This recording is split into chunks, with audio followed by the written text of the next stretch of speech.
Excuse me. I think I am getting a bit of a cold. And I think YouTube is taking forever to send out my notifications, which is wiggity, wiggity, whack.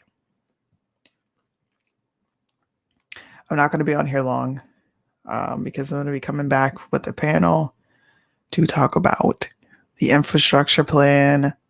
We're going to talk about the filibuster. And we'll possibly talk about Pelosi and the January 6th commission. We're going to talk about some really important things. I personally am not interested in talking about Mr. Fauci because it's a distraction. We all knew that Fauci's full of crap, and I'm not going to lose my YouTube privileges wasting my breath talking about this dude, bro. Not doing it. Do me a favor before I get to running my mouth. Please hit the thumbs up. Please make sure you share this because I can't go live on Facebook. Everybody knows why. Hopefully in about 5 days, they will lift their restrictions. I don't know. We'll see. But here is the pressing question, and I'm going to put it up at the bottom of the screen so you guys can all interact too.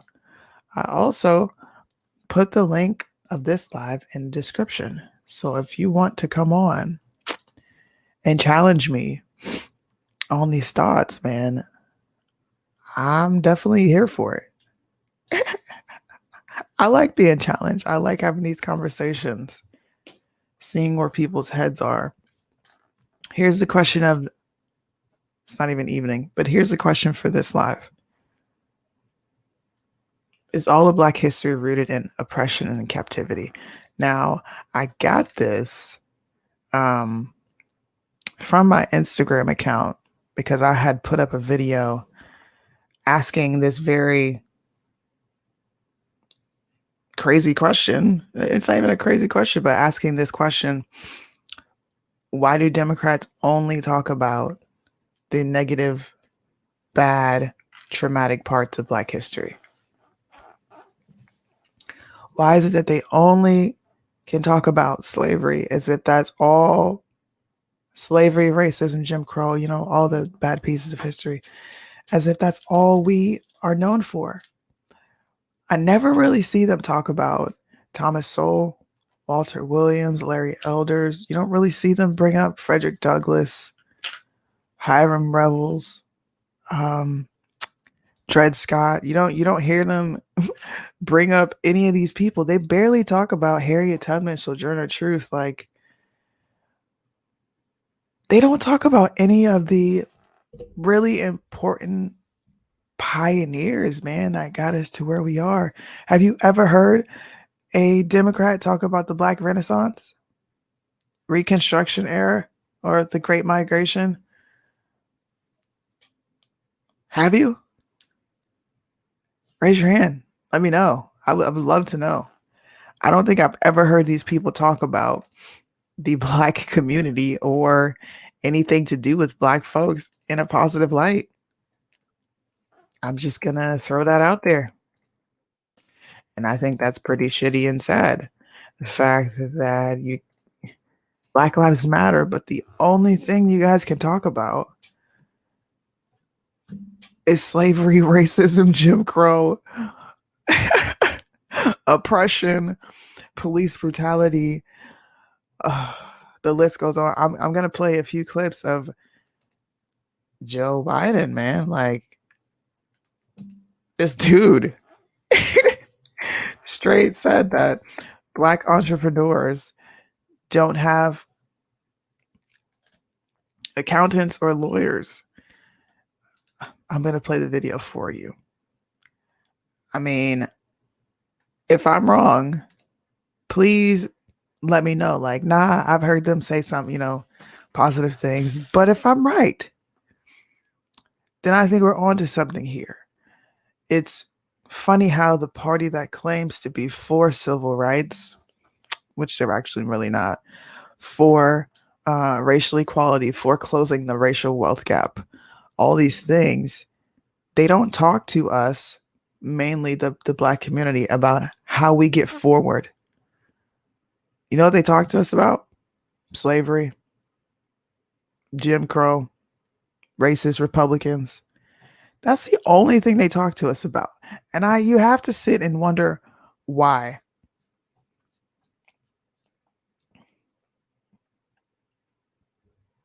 You have to sit and wonder why. Me personally, I think this topic is more important than fucking Fauci, man. Who gives a crap about Fauci?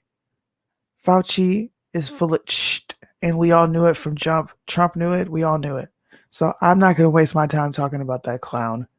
I'm sorry if you guys don't want to hear this, but this is a more pressing conversation for me because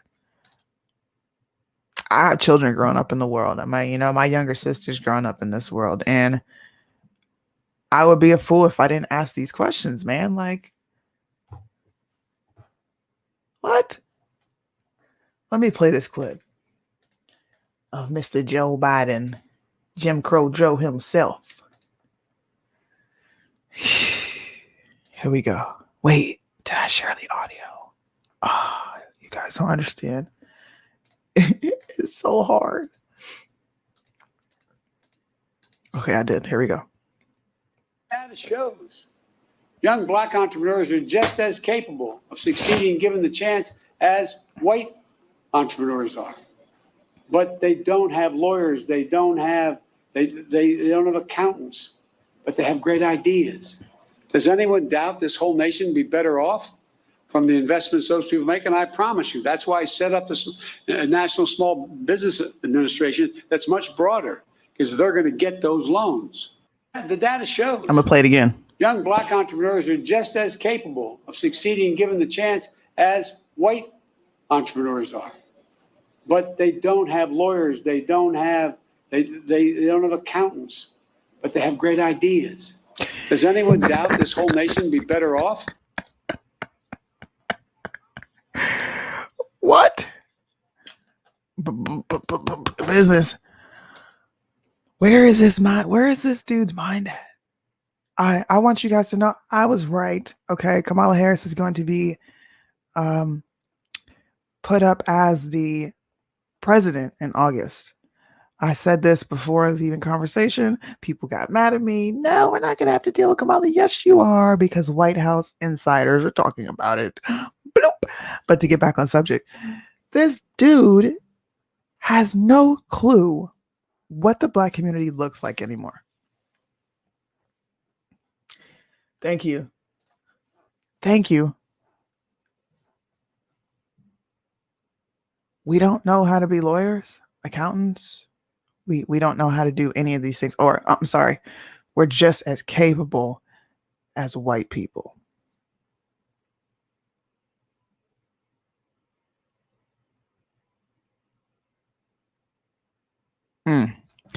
I'm personally tired of hearing how we are just as capable and smart as any rich white person. There are times where I know for a fact I'm smarter than a lot of you rich white liberals. You have no freaking clue what's going on. You're so disconnected from reality that it's sickening at this point. It's more sickening that we don't have more Black people speaking up saying, absolutely not, Biden. This is not what we're going to do.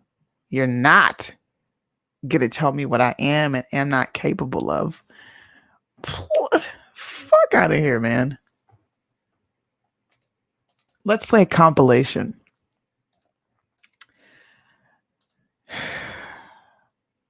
Is all of Black history rooted in captivity and oppression?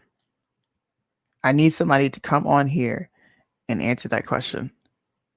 Please.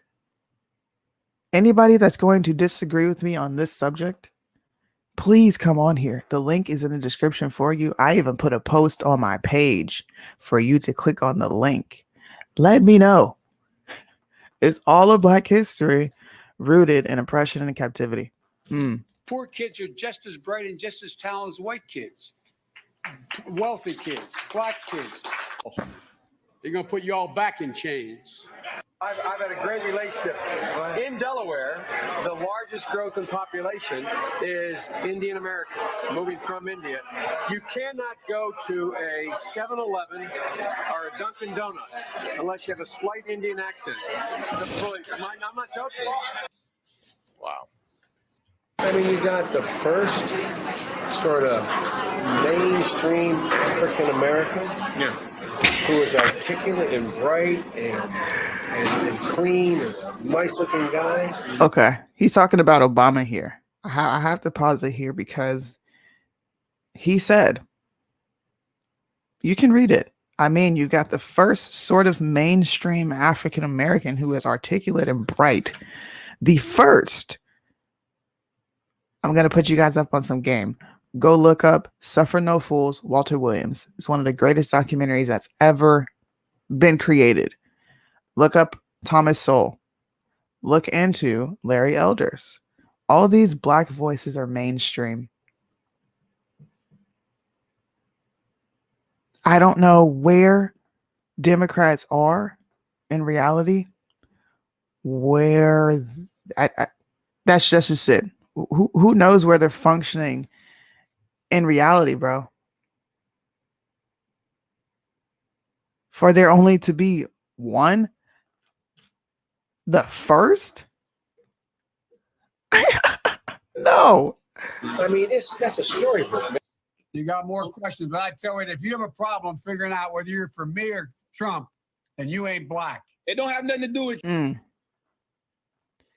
this fool on here, on the left side of the screen, Mr. Rapist himself, Charlemagne the God, allows Joe Biden to get off scot-free with saying, if we don't vote black, we're not Democrat. All right. If you support Trump, you ain't black. On the segregation of race in this country. And it was not only that, but you also worked with them to oppose busing. Look, agree? I did not oppose busing in America. What I opposed is busing ordered by the Department of Education. That's what I opposed. Well, there was a failure of states to integrate public schools in America. I was part of the second class to integrate. Does anybody else find this pretty ironic? First, okay, this was her stance before she was VP. She went after Joe for being racist, the busing. She made a few other comments about him being racist. When they questioned her about it when he made her the VP, oh, it was just, what did she say? It was a debate, guys. Then you ask her, is America racist? No, America's not inherently racist. She got backlash for that. But if you look back at this video, she's talking to him about being racist. So at what point in time did it change? This is how you know Democrats and Republicans alike are full of shit. When they want your vote, oh, they're going to say all the things you want to hear. And this is what Democrats do the best. They pander at racism, prejudice, Jim Crow, slavery. They pander. They pander to black people that act like victims, bro. It's mind-boggling to me how nobody's like, I thought he was racist. Oh, it was just a debate. So you said all these things and you didn't really mean it. So the whole busing situation didn't truly bother you about Joe. Now America's not racist. Where do you fall? Pick a struggle, bro. Berkeley, California public schools almost 2 decades after Brown v. Board of Education. Because your city council made that decision. It was a local decision. So that's where the federal government must step in. That's why we have the Voting Rights Act and the Civil Rights Act. That's why we need to pass the Equality Act. That's why we need to pass the ERA, because there are moments in history where states fail to preserve the civil rights of all people. Please clarify specifically, have you taken a cognitive test? No, I haven't taken the test. Why the hell would I take a test? Come on, man. That's like saying you, before you got in this program, if you take a test where you're taking cocaine or not, what do you think, huh? Are you a junkie? What do you say? Unless we do something about that cadre of young people, tens of thousands of them, born out of wedlock, without parents, without supervision, without any structure, without any conscience developing. He's talking about black youth, by the way. This is around the time that him and Hillary Clinton labeled young black men as none other than what? Super predators. I think this is the most damning piece of evidence against this guy and his thought process and what he actually thinks about young black men.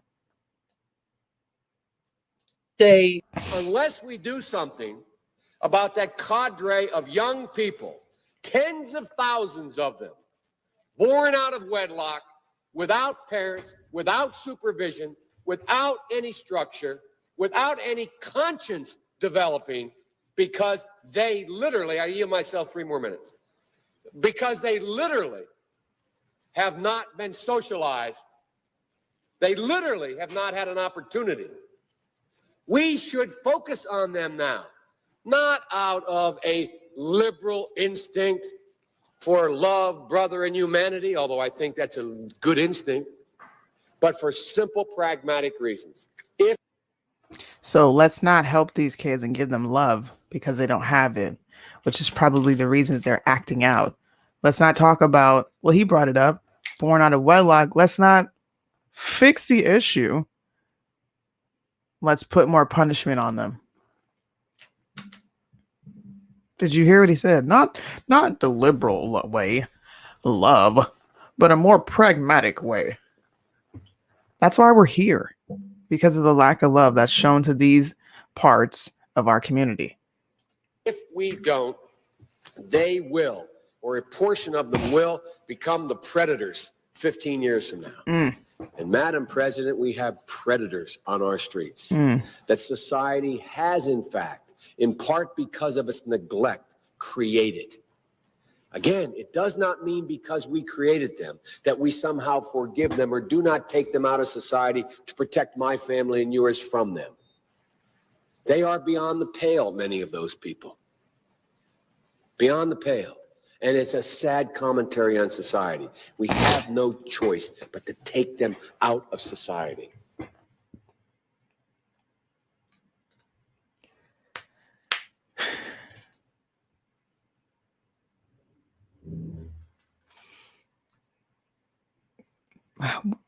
Let me ask you and Morgan Freeman a question, although I agree with it.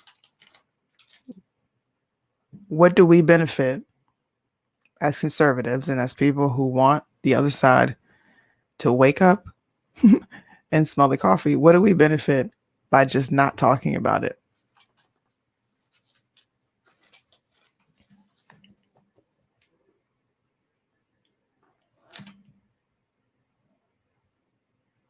Okay, we don't talk about it. And the left takes over, which they have, infiltrate culture, which they have, infiltrate schools, which they have, teach our children that the world is inherently racist. America is inherently racist. We stop talking about it, but the other side is still going full speed ahead. We can't. I get what Morgan Freeman is saying, and I get what you're saying. But that's weak, number one. Nobody's just going to stop talking about it. That solution, it's not even a solution. It's just you just stating the obvious. Well, let's just stop talking about it, and then it won't matter anymore.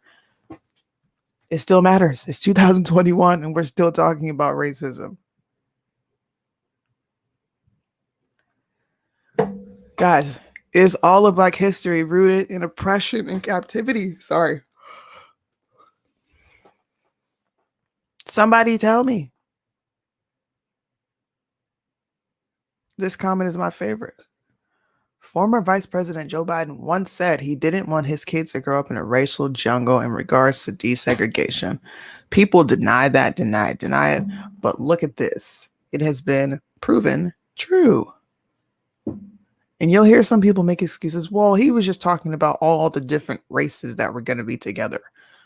Bullshit. The hell's a racial jungle?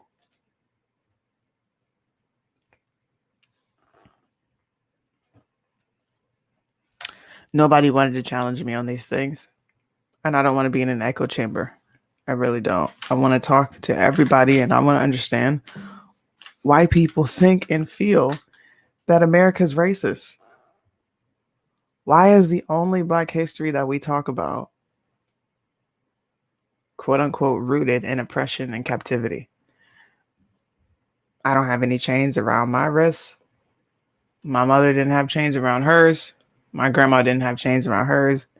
In fact, my great great grandfather was a slave owner. He opened schools to help Black folks progress. He was not mean to his slaves. So what do you mean? Explain.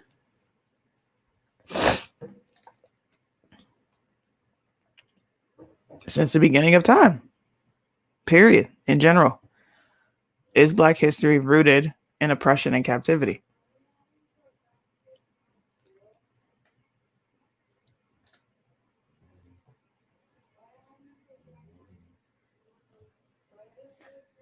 I can hear my kids. I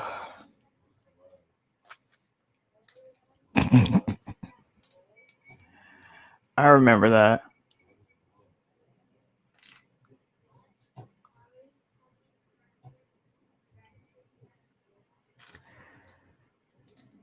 People like to look at if I only focused on like how I got here, how I became conservative, how I opened my mind to the thought of maybe America's not as bad as I thought. Maybe I should give this a second look and actually do some research. If I just solely focused on what people did to me and my negative experiences, I would be a miserable person. And that is what is happening within our government and our states and our cities. We only keep America focused on the terrible things that have happened as if no other country has traumatic experiences or history. It's a part of history. There's nothing that we can do to change it. Slavery happened. The only thing that we should and can do about it is to be grateful for everything that they did for us to be here today. It doesn't make any sense. I'm grateful for everything they went through. And I'm sure they would be happy and appreciate the fact that I'm grateful and I'm willing to keep going forward. They passed the baton and we dropped that shit. Generations before us, you guys are beyond the pale, many of you. Here, I'll take Joe Biden's words out of his own mouth. Enjoy this 13-minute clip of Black history.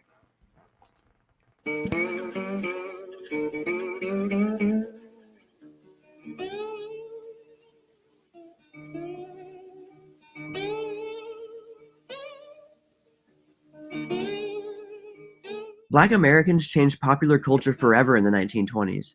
The creation of jazz alone was a huge accomplishment, and eventually it found its way into the mainstream, crossing racial lines once thought impossible to cross. If it hadn't been for a complex chain of events, things probably wouldn't have worked out in quite the same way. In this video, I'm going to talk about the Great Migration and the Harlem Renaissance, two separate movements that go hand in hand with each other.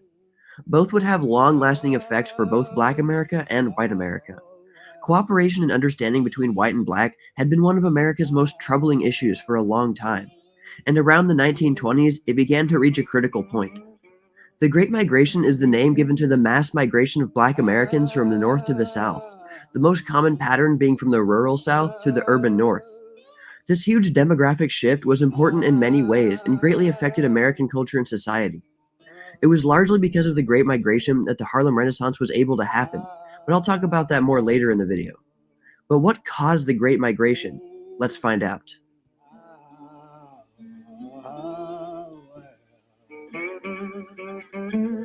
There is a long backstory to the Great Migration, all stemming from the end of slavery at the end of the Civil War. Under Reconstruction, Southern blacks were able to rapidly gain voting rights and became an important section of the voting public. Black officials were elected into office in many southern states. It all seemed to be going very well. But then Reconstruction ended. Many states in the Deep South slowly dismantled the voting rights for blacks now that they weren't really being enforced by an outside authority. Through the use of clever, exclusive tactics like the grandfather clause and literacy tests, Southern blacks were effectively re-disenfranchised. Though not being officially racist, it was obvious that these tactics were directed at blacks. After the turn of the century, things only got worse for Southern blacks. Jim Crow laws that assisted racial segregation were enacted in many Southern cities. There was also the fashionable trend of the lost cause of the Confederacy. This was basically a nostalgic and rose-colored view of the pre-Civil War South that claimed that enslaved blacks. Sorry, I'm seeing your comments and I have to respond. I want to respond to this. She said, "What I don't understand is why we observe Black history instead of honoring Black culture like we do Asian Pacific, Native Americans, Hispanic. In the military, we have dances, share food, stories. Black history is American history. Period, point blank. Black culture is not our culture. It's a product. Simple. Our culture is American culture. Yes, we all have different backgrounds and upbringings, etc., but we're Americans. Every culture barbecues. Every culture has a party. Every race in America does a baby shower. Different things that are it's synonymous to American culture. It is our culture as Black folks.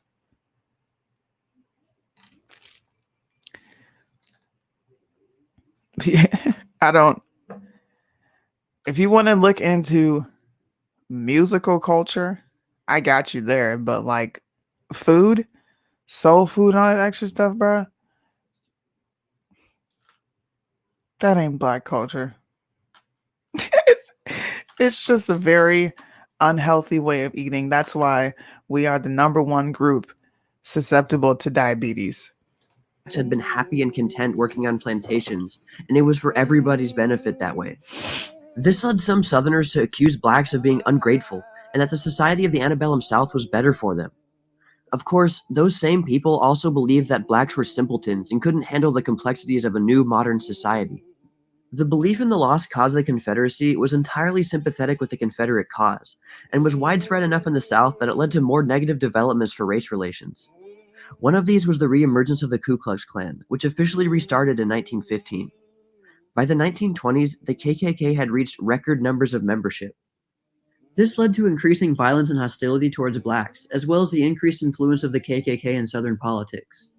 Throughout the post-Reconstruction and Jim Crow period, lynching was still practiced, and in fact, the 1920s was almost at the tail end of the era that saw a significant number of lynchings.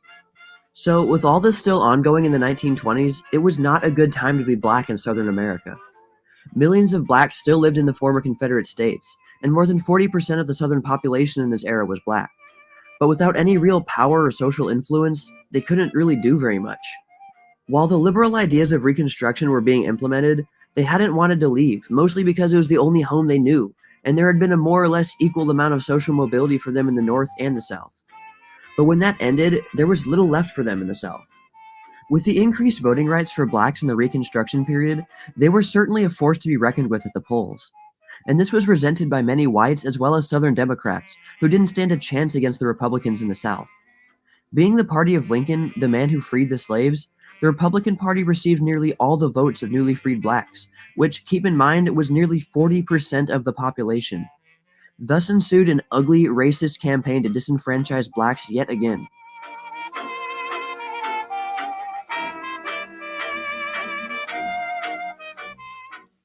So that's the lead up to the 1920s in a nutshell. Beginning around the 1910s, blacks had started moving en masse to northern cities to escape the increasingly racist South.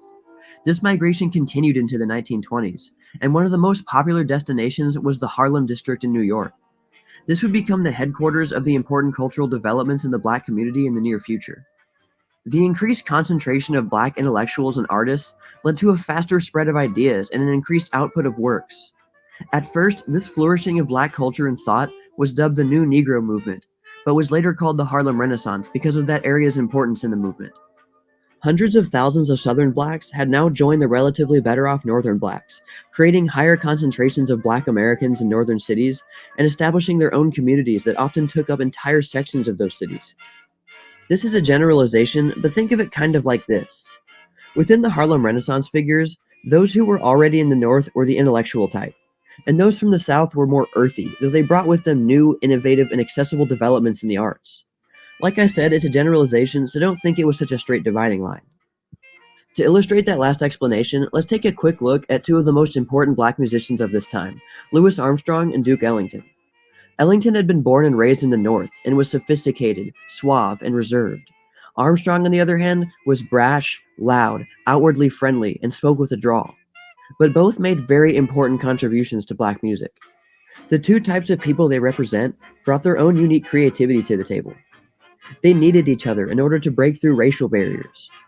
Once the innovative ideas of the rural blacks were tweaked by the intellectual blacks, they might then be ready to be digested by the mainstream white public. This is also a generalization, but hopefully you get my point. Essentially, when these two types finally came together, you had the perfect storm for the widespread dissemination of black culture. One really important thing about the Harlem Renaissance was that it was the first time that black artists and intellectuals were beginning to be consistently recognized by a large number of their white counterparts. This certainly didn't mean that they were fully accepted into their ranks, but it was a stepping stone. One of the most important characteristics of the movement was a newfound racial pride. Blacks from the South had been especially beaten down by society and sent to the very back of the social order. But now, elements of black culture were being accepted by mainstream white culture. It felt like progress was being made, and all thanks to Black Americans' unique historical experience and the positive innovation that came from such negative circumstances. Now, blacks who accepted their low social ranking by submitting to whites, so-called Uncle Toms, were disdained by the new generation of black intellectuals and were encouraged to have more pride in their race. Blacks had generally thought that this subservience to whites was demeaning and beneath them, but now they felt like they could openly resist that role in society.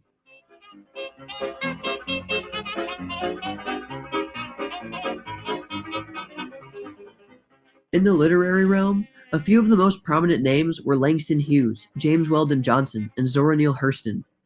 All were writers who dabbled in multiple styles and who tried to bring black culture to the forefront and display all the achievements of black Americans, past and present. Langston Hughes wrote his first poem, The Negro Speaks of Rivers, in 1920 at the age of 17. Even though it predates the real beginning of the Harlem Renaissance, I think it perfectly captures its spirit. I've known rivers ancient as the world, and older than the flow of human blood and human veins. My soul has grown deep like the rivers. I bathed in the Euphrates when dawns were young. I built my hut near the Congo, and it lulled me to sleep. I looked upon the Nile and raised the pyramids above it. I heard the singing of the Mississippi when Abe Lincoln went down to New Orleans, and I've seen its muddy bosom turn all golden in the sunset. I've known rivers, ancient, dusky rivers. My soul has grown deep like the rivers. Hughes briefly tracks the history of black Africans from the Old World to the New World. This was the collective experience of black Americans. They were bound together by it. He puts forth that the African race was as ancient as the rivers, as old as the great civilizations, and that it was at least as legitimate as the white race. In the entertainment sphere, of course, there were countless jazz musicians from both sides of the Mason-Dixon line. But outside of them, a few of the most important were Josephine Baker, the famous dancer and singer, Bill Bojangles Robinson, the tap dancer and actor, and Paul Robeson, the singer and stage performer. In the film world, there was one black filmmaker who was especially important in this period. Oscar Micheaux was important not only as one of the first black filmmakers, but also just as an independent filmmaker who was actually able to achieve some success. He started making films before the start of the Harlem Renaissance, but, like Langston Hughes, was a bit ahead of the curve. Micheaux didn't shy away from portraying the problems within black society, such as the quasi-caste system that existed between fair-skinned and darker-skinned black Americans, and he portrayed the suffering of blacks under Jim Crow, which featured prominently in some of his films. But he also made more run-of-the-mill, low-budget films that used the tactics of the Hollywood production system. Micheaux's films were also great for exposing black actors to black communities across larger areas than previously possible. Most of the cast for his films were black or mixed race, and these films gave them an opportunity to do normal roles, as opposed to the handful of stock characters usually assigned to black actors in average Hollywood films, those most often being servants, bellhops, porters, and other subservient service positions, as well as just plain racist stereotypes. Michaud demonstrated a remarkable talent for directing, producing, and promoting his films. And although they were only really shown to black audiences, it was enough to make a significant impact within that demographic. And in the era of the immensely successful and profitable Hollywood production line system of making movies, most independents couldn't stand a chance. So his success was impressive even outside the boundaries of race.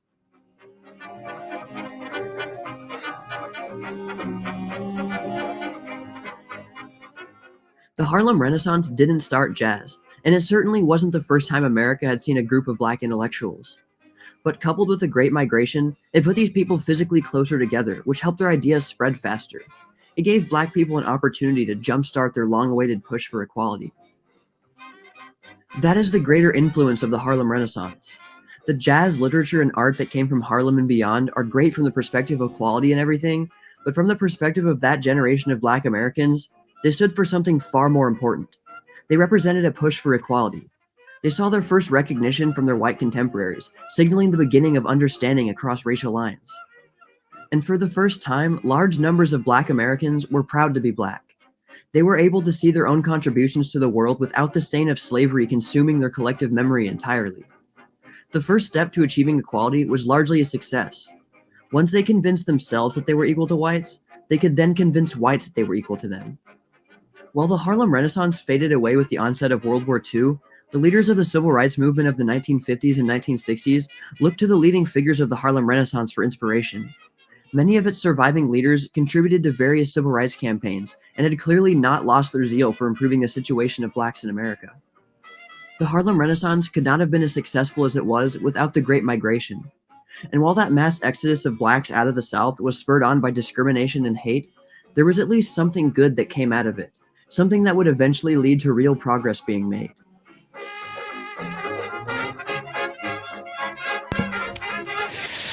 There's some black history for you. Yes, we can talk about all the things, horrible things that happened, but we can also talk about what came out of those horrible things that happened instead of just focusing on the most ridiculous things. I'm not from Africa. Nobody I know is from Africa. All of the traditions that I know that my family has been passed down. But Black history is American history. Generations upon generations upon generations were born on American soil. Trying to separate ourselves is why we're here to begin with.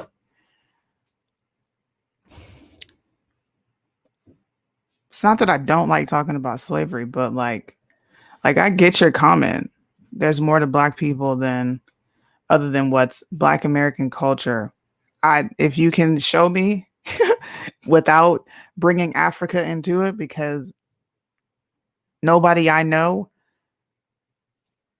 has ties to Africa. In fact, people in Africa don't even like us. They don't even like us. And I don't think that they're Black people. I think that they're African. When you say Black people, you're talking about an American citizen. I don't think people over in the UK are Black. I think they're from the UK.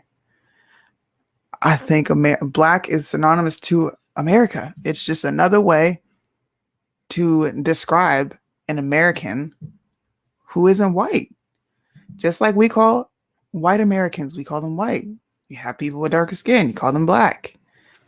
You call other people Asians because they literally have Asian descent. You can trace their bloodline, their history back to parts of Asia.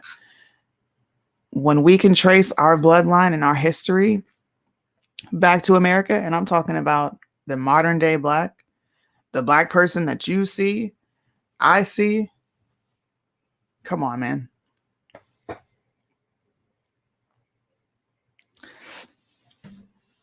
Black Dominicans. See, I don't believe they're Black Dominicans. I just think they're Dominicans who are just darker, but I get what you're saying. I don't like being called African American, and I don't like don't compare my history to African history because I'm not from there. I'm from America, and I wish more Black folks would embrace the fact that we're from America. That is what's special about us. We are from the greatest nation on earth. We have the opportunities that other people don't have. Let's embrace American culture. That's the only way we come together. Separating ourselves has done so much damage. But I hope somebody was able to answer this question in the comments. If you're watching this on a replay, answer my question. If you're a liberal, if you're a white liberal, black liberal, and you believe that all of Black history is rooted in oppression and captivity, prove it. It's 2021. We still have Black history occurring. What pieces of our Black history? Matter of fact, I will throw this one to you. Obama was elected. What portion of that is rooted